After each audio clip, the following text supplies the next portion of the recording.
Lesson 9 up you go. बच्चों, ये जो लेसन है हमारा, ये एक्चुअली डायरी राइटिंग है। डायरी आप भी लिखते होगे अपनी, और नहीं लिखते हो तो डायरी लिखनी अच्छी बात है। तो ये डायरी के कुछ पन्ने हैं, और जो ये पन्ने हैं ना, वो संगीता अरोरा, जो उसके खुद के अनुभव है। संगीता अरोरा केंद्रीय विद्यालय शालीमार बाग दिल्ली में जो है, वहाँ की वो टीचर हैं। और इस जो टेक्स्ट बुक है आपकी ईवीएस की, इसके निर्माण करने में, इसको लिखने में जो कमिटी है ना, उसकी वो एक मेंबर भी है। तो यहाँ ये उनकी डायरी के कुछ पन्ने हैं। तो ये पहली घटना है 2 फरवरी 1984 की। वहाँ पर क्या हुआ, और ये जो कहानी, आप जो डायरी के पन्ने हैं, ये बच्चों है रॉक क्लाइंबिंग के बारे में। तो पहला हो रहा है माउंटेनियरिंग कैंप, यानी कि पहाड़ पे चढ़ने का camp. Nehru institute of mountaineering, जो उत्तरकाशी में, बच्चों उत्तरकाशी में पड़ता है। और यहाँ पर आप जो तस्वीर देख रहे हैं, तो पहाड़ पर चढ़ना सीखने के लिए ये सारे लोग इकट्ठा हुए। डायरी राइटिंग है, तो ये जो लिखने वाली हैं, तो ये उन्हीं की लैंग्वेज है कि जब पहाड़ पे चढ़ना सीखने के लिए जब हम सब इकट्ठे हुए थे, तो ये बड़ी उमंगों के साथ जो कैंप में केंद्रीय विद्यालय से आई करीब 20 टीचर थी, जिनमें से एक ये भी थी, यानी कि मैं भी थी। बाकी महिलाएं बैंक और दूसरी संस्थाओं से थी। आज कैंप का दूसरा दिन था। सुबह जैसे ही बिस्तर के नीचे पैर रखे, तो दर्द से मेरी चीख निकल गई। एक ही दिन में पहाड़ी संकरे ऊबड़ खाबड़ रास्तों पर 26 किलोमीटर, यानी कि 26 किलोमीटर इन लोगों ने को चलना पड़ा, और वह भी कमर पर सामान से भरा पिट्ठू जैसा बैग लेकर। बाप रे! कल का वह दिन मैं आंखों से आंसू लिए धीरे धीरे चलकर एडवेंचर कोर्स के डायरेक्टर ब्रिगेडियर ज्ञान सिंह के कमरे में जा पहुंची। मन ही मन सोच रही थी कि मुझे उनसे क्या क्या कहना है, जिससे ट्रैकिंग पर ना जाना पड़े। तभी पीछे से उनकी भारी सी आवाज़ सुनाई दी, मैडम, नाश्ते के समय आप यहाँ क्या कर रही हैं? अरे अब वरना भूखे ही ट्रैकिंग पर जाना होगा। अब सर सर मेरे आगे मुंह से शब्द ही नहीं रह गए। पैरों में छाले पड़े हैं, चल नहीं सकती, यही कहना चाहती हैं ना आप? अब ये इनके कहने से पहले उन्होंने कह दिया। ये कहती है, जी सर, यह कोई नई बात नहीं है, जल्दी तैयार हो जाओ। मैं मुंह लटकाए चल दी तैयार होने के लिए। अभी मुड़ी ही थी कि फिर उनकी आवाज़ सुनाई दी, सुनिए मैडम, आप ग्रुप नंबर 7 की लीडर रहेंगी। किसी भी सदस्य को पहाड़ पर चढ़ने में परेशानी होने पर आपको उनकी मदद करनी होगी। पहाड़ों पर लीडर की क्या क्या जिम्मेदारियां होती हैं, ये सबको बताया जा चुका है। अब यहाँ पर देखो बच्चों, कल्पना करो जो पहाड़ पे चढ़ने के रास्ते कैसे होते होंगे, बहुत ऊबड़ खाबड़, बहुत ही मुश्किल भरे। अब यहाँ पे ग्रुप लीडर की क्या क्या रिस्पॉन्सिबिलिटी होती है, तो ग्रुप लीडर को जो जो बातें बताई गई थी वो क्या थी कि बाकी लोगों का सामान उठाने में मदद करना, पूरे ग्रुप के आगे बढ़ जाने पर ही आगे बढ़ना, जो चल न पाए उसे हाथ पकड़कर चढ़ाना, रुकने के लिए जगह ढूंढना, और साथी के बीमार पड़ने पर उसका ध्यान भी रखना, सबके खाने पीने का इंतजाम करना। और सबसे बड़ी बात ये थी कि ग्रुप के किसी भी सदस्य से गलती हो जाने पर हंसते हुए उस सजा को भुगतने के लिए तैयार रहना। मैं समझ गई कि यहाँ का अनुशासन अपने आप में अलग ही है। मैं समझ नहीं पा रही थी कि यह सजा है या मज़ा। अब ग्रुप नंबर 7 की बात कर रही हूँ। तो ग्रुप नंबर 7 में क्या हुआ? ग्रुप नंबर 7 में असम, मणिपुर, मिजोरम, मेघालय, नागालैंड, सभी स्टेट्स की लड़कियों में ये अकेली ही थी जो केंद्रीय विद्यालय यानी सेंट्रल स्कूल की वो टीचर थी। अब यहाँ पर इन सभी से मिलना इनको बहुत अच्छा लगा। किसी भी लड़की को ठीक से हिंदी बोलनी नहीं आती थी।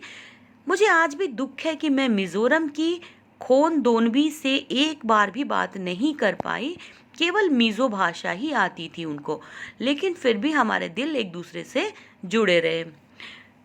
जब क्रॉसिंग द रिवर, जब इन्होंने नदी पार की, बच्चों रोज की तरह सभी को नाश्ते में सुबह विटामिन सी, आयरन की गोलियों के साथ गरम गरम चॉकलेट मिल्क दिया गया। ठंड के बचाव और ज़्यादा शक्ति के लिए ये सारी चीज़ें दी जाती है। सुबह सभी का मेडिकल चेकअप भी होता है। पट्टियाँ बांधते और दर्द की मरहम लगाते हुए ये सब हम रोज़ एक एक दिन गिनते करीब 8 किलोमीटर की ट्रैकिंग के बाद ये सब नदी के पास थे। नदी के किनारे से दूसरे किनारे तक एक मोटा सा मजबूत रस्सा बंधा था। इसे दोनों किनारों पर बड़े बड़े पिटॉन यानी कि खूंटों से मजबूती से बांधा था। मन में अजीब सी बेचैनी थी, पता नहीं क्यों बार बार मुझे लग रहा था कि कहीं रस्सा खुल गया तो, ये हुक उखड़ गया तो। बच्चों ऐसा लगता है जब हम किसी खतरनाक चीज़ को एक्टिविटी करते हैं ना, तो हमें हमेशा ऐसा लगता है कुछ ऐसा हो गया तो क्या होगा। अब मन ही मन नदी की चौड़ाई जो है ना ये आंकने लग गई। अब इनके जो ट्रेनर थे उन्होंने इनके कमर पे रस्सी बांधी और स्लिंग जो है ना वो एक तरह का हुक होता है वो डाला और स्लिंग को नदी के बंधे मोटे रस्से में डाला। बर्फीले पानी में छप छप छप छप करते हुए वे नदी के पार थे। उस तेज बहाव वाले पानी में उतरने को कोई तैयार नहीं था। सभी एक दूसरे को पहले जाने को कह रहे थे और मैं भी अपने लाइन में सबसे पीछे सबकी नज़र से बचते हुए जा खड़ी हुई। तभी ट्रेनर जो है ना हुक और रस्सी लेकर मेरे पास आ खड़े हुए।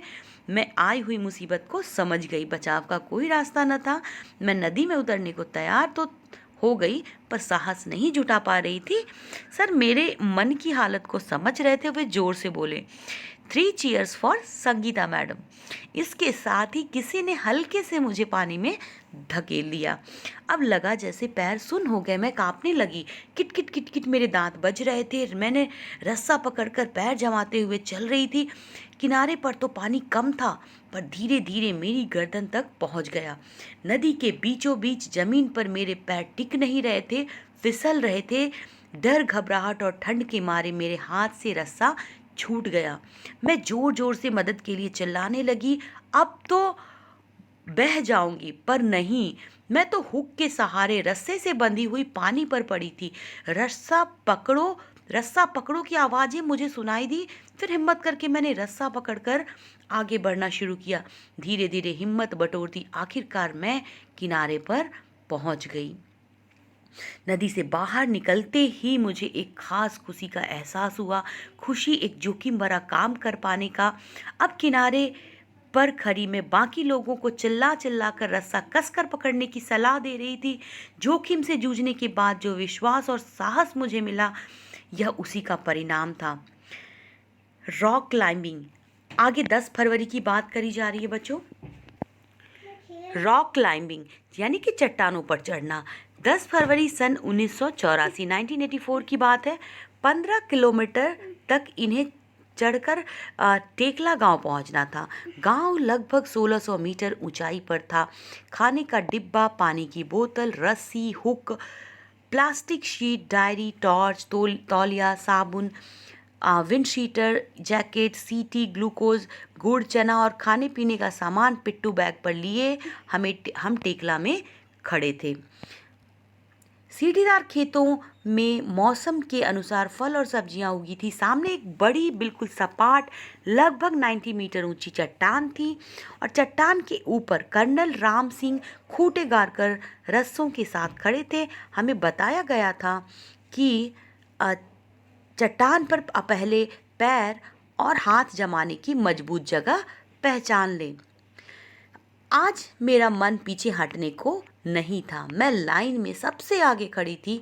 तभी हमारे प्रशिक्षक ने कमर पर रस्सी बांधी, स्लिंग डाला और नीचे लटकता मोटा रस्सा पकड़कर चट्टान पर चढ़ना शुरू किया। मुझे लगा वे उस चट्टान पर दौड़ रहे थे। मैं भी स्लिंग डालकर चट्टान पर पैर बढ़ाया मैंने भी, लेकिन पैर बढ़ाते ही मैं फिसली और उस रस्से से झूलने लगी। 90 डिग्री का एंगल बनाते हुए चलो, आवाज़ आई, कमर सीधी रखो और आगे मत झुको। मैं फिर एक बार बढ़ी। चट्टान को जमीन मानकर मैं उस पर सीधी चढ़ने लगी।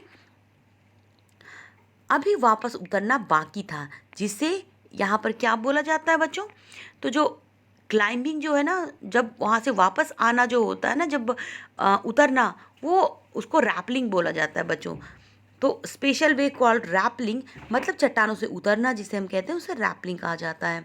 फिर एक बार मैं बेझिझक हो निडरता से चट्टान के नीचे उतरने को खड़ी थी। अब एक मज़ेदार इंसिडेंस, एक फ़नी इंसिडेंस है 14 फरवरी 1984 का। एक मज़ेदार घटना, शाम हो चली थी और खोन दोनबी को भूख लगी थी, यानी जो लड़की थी मिज़ोरम से खोन दोनबी, उसको भूख लगी थी। हमारे खाने का जितना भी सामान था ख़त्म हो चुका था और मेरे देखते ही देखते वह कटीली तारें पार करके एक बगीचे में घुस गई।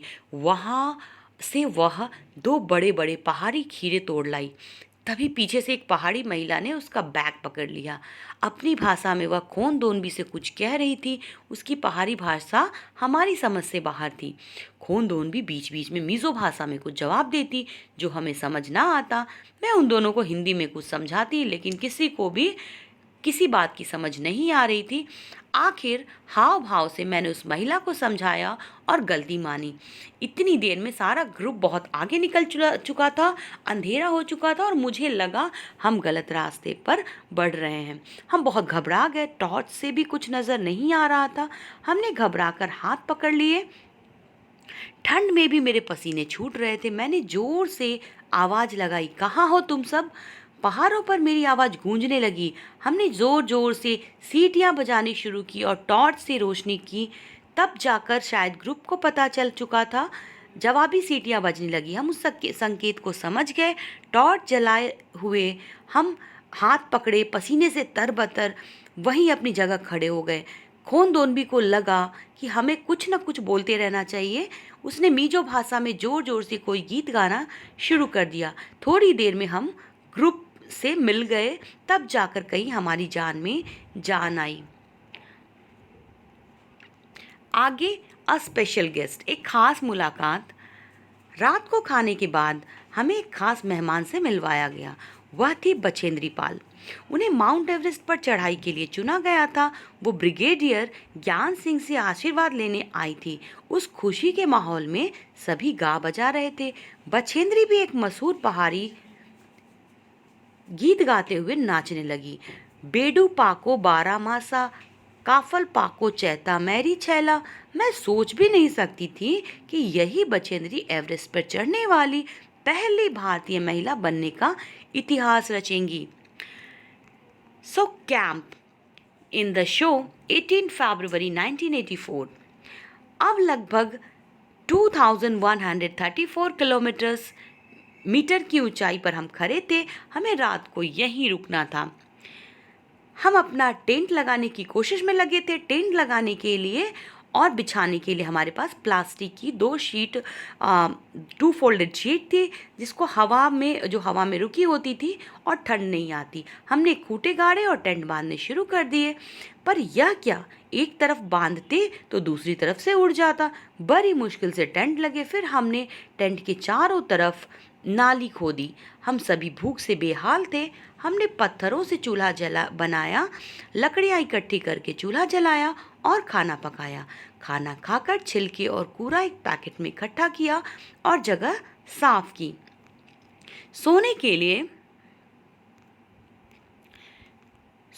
लिए यहाँ पर हमने स्लीपिंग बैग थे जो कुछ इस तरह के थे। बच्चों, तस्वीर में आप देख पा रहे हो, उसके अंदर घुस गए। हमारे स्लीपिंग बैग की तहों में पंख भरे हुए थे जिससे गर्मी रहती है। मैं सोच रही थी कि क्या मैं इसमें सो पाऊंगी, लेकिन हम इतने थके हुए थे कि स्लीपिंग बैग में घुसते ही नींद आ गई। सुबह जागे तो बर्फ गिर रही थी। सफ़ेद सफ़ेद रुई के कतरों की तरह थी बर्फ। वाह, देखते ही मज़ा आ गया। पेड़ पौधे, घास, पहाड़ सब कुछ सफ़ेद दिख रहे थे। आज हमें बर्फ पर ऊपर 2700 मीटर 2700 मीटर की ऊंचाई पर चढ़ना था। ऊपर चढ़ने के लिए हमें छड़ियाँ भी दी गई थी। हम छड़ी के सहारे पैर जमा जमा कर बढ़ रहे थे। बार बार पैर फिसल रहे थे। दोपहर होते होते हम बर्फ से ढके पहाड़ों पर थे। वहाँ हमने स्नोमैन बनाया और बर्फ के गोलों से भी खेले। अब last day of camp. Last day at camp यानी कि 21 फरवरी 1984 की बात है। कैंप फायर यानी कि आग जलाने की तैयारियां चल रही थी। सभी ग्रुप अपना अपना प्रोग्राम तैयार करके आए थे। खाने के बाद आग के चारों तरफ नाच गाना, चुटकुले, हंसी मजाक में कब रात के 12 बज गए पता ही नहीं चला। तभी ब्रिगेडियर ज्ञान सिंह उठे और उन्होंने मुझे बुलाया। मैंने सोचा आज लास्ट डे भी कोई गड़बड़ हो गई है, पर उन्होंने जब बेस्ट परफॉर्मेंस के अवार्ड के लिए मेरे नाम की घोषणा की तो मैं अवाक सी उन्हें देखती रह गई। ब्रिगेडियर साहब का आशीर्वाद भरा हाथ मेरे सर पर था और मेरी आंखों में खुशी के आंसू टपक रहे थे। बच्चों, ये था जो रॉक क्लाइंबिंग है ना, उसके बारे में ये स्टोरी। और ये डायरी के जो पन्ने हैं, संगीता अरोरा ने खुद अपने एक्सपीरियंस लिखे हैं। वो केंद्रीय विद्यालय शालीमार बाग दिल्ली की टीचर हैं, केंद्रीय विद्यालय में पढ़ाती हैं, और उनके एक्सपीरियंस का ये स्टोरी है। अब यहाँ पर देखो, अलोन ऑन माउंटेन टॉप। सो खेल खेल में यहाँ पर पहाड़ी में रहने वाली 12 साल की एक पहाड़ी लड़की स्कूल से पिकनिक के लिए गई। वहाँ अपनी सहेलियों के साथ खेल खेल में लगभग 4000 मीटर ऊंची पहाड़ की चोटी पर चढ़ गई। वह चढ़ तो गई, लेकिन अंधेरा हो जाने के कारण वापस नहीं उतर पाई थी। वहाँ था केवल घुप अंधेरा, ठंड और डर। पास में कुछ नहीं, बितानी थी पूरी रात। हाँ, यह है गढ़वाल के नाकुरी गांव में रहने वाली बछेंद्री पाल के बचपन की एक घटना। बड़े होकर नेहरू इंस्टीट्यूट ऑफ माउंटेनियरिंग से उन्होंने पहाड़ पर चढ़ने की ट्रेनिंग ली। उन्हें गाइड करने वाले थे ब्रिगेडियर ज्ञान सिंह। वो महिलाओं को पहाड़ों पर चढ़ने की ट्रेनिंग देने लगी। 1984 में बछेंद्री पाल को माउंट एवरेस्ट पर चढ़ने के लिए चुना गया। Snow storm. बच्चों, एक धमाका। 18 लोगों की उस टीम में 7 महिलाएं थीं। चढ़ाई के दौरान 15 मई की रात को टीम जब लगभग 7300 मीटर की ऊंचाई पर पहुंची तो बेहद थक चुकी थी। सब लोग तंबू गाड़ कर सो गए। करीब 12:30 बजे रात धड़ धड़ धड़ की आवाज के साथ हुआ एक जोरदार धमाका। इससे पहले कि वो उठ पाते, टेंट उड़ गया। कोई भारी चीज उनसे जोर से टकराई। बछेंद्री तो मानो बर्फ की चादर में लिपट गई। पूरी टीम लोगों को बहुत चोटें आई।